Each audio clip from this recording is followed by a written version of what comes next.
Saludo a Héctor Polino, quien es titular y representante legal de Consumidores Libres, para hablar sobre varias cosas. ¿Cómo le va, doctor Polino? ¿Cómo está usted? Buen día, ¿cómo está usted? Por favor, si elevan el retorno porque le escucho muy bajo. A ver, ¿me escucha mejor ahora, Polino? Bueno, vamos a ver. A ver si me escucha mejor. Lo primero que le quería preguntar, Polino, es ¿qué lo lleva a postularse? Porque en realidad terminó el periodo de inscripción, el cual cada uno podría llegar a postularse para ser defensor del pueblo de la nación. ¿Qué lo lleva a postularse y qué haría en caso de acceder al cargo? Bueno, en primer lugar, la postulación proviene del Partido Socialista al que pertenezco desde los 15 años de edad. Fue el Partido Socialista, luego se adhirieron otros partidos políticos como el Partido Socialista Auténtico, se apoyaron la candidatura infinidad de organizaciones sociales, personas de la cultura, del arte, de la política, del gremialismo, etcétera. Y en caso de resultar elegido por el Congreso Nacional, tal cual lo establece el artículo 86 de la Constitución Nacional, haría desde la Defensoría del Pueblo de la Nación lo mismo que estoy haciendo desde el llano: defender los derechos de los consumidores, los derechos de los trabajadores, los derechos de los ciudadanos de nuestro país, que son vulnerados tan constantemente, ¿no? Por los distintos gobiernos de turno, por los distintos grupos económicos, etcétera. De modo que trataría de cumplir con lo que establece esta institución, que fue establecida en la Constitución Nacional con la reforma del año 1994 y que lamentablemente desde hace 8 años que ese cargo se encuentra vacante, y en ese sentido hay una deuda por parte del Congreso Nacional con el pueblo argentino, que si bien es cierto que la Constitución Nacional exige una mayoría especial de los 2/3 de cada una de las dos cámaras de los miembros presentes y requiere de un acuerdo político para poder llegar a ese número, pero lo cierto es que en 8 años que el Congreso Nacional no se haya puesto de acuerdo en un nombre, realmente demuestra bastante desinterés por la creación de este cargo tan importante, ¿no? Polino, es verdad, eso es cierto. Me parece que no es la única, sino que son varias las deudas que tiene el Congreso de la Nación, como por ejemplo la famosa también ley de coparticipación federal, ¿no? Que la reforma del 94 se tenía que hacer una nueva y nunca se hizo. Pero exactamente, sí. La Constitución del 94 decía que a los 2 años se tenía que dictar una nueva ley de coparticipación federal de impuestos, es decir, a partir del año 1996.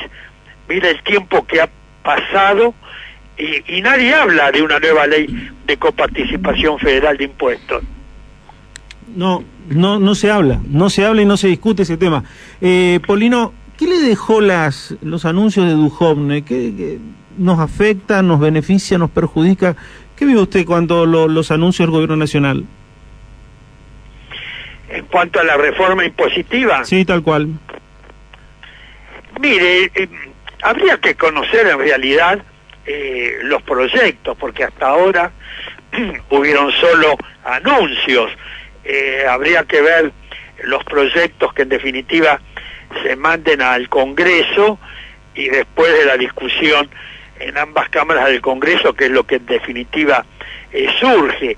Pero en principio, por los titulares de las declaraciones hechas por el ministro Duhovne, yo entiendo que no van al fondo de la cuestión y que esta reforma impositiva no va a resolver establecer una mayor equidad en las cargas públicas, ¿no? Yo creo que acá habría que efectuar una reforma impositiva profunda, comenzando por el IVA, que nadie habla en este momento de uno de los impuestos más injustos y más regresivos que existe en la República Argentina, porque paga la misma alícuota la persona más rica, más poderosa, que la persona más humilde, más pobre, más indigente por la compra de un determinado alimento, ¿no?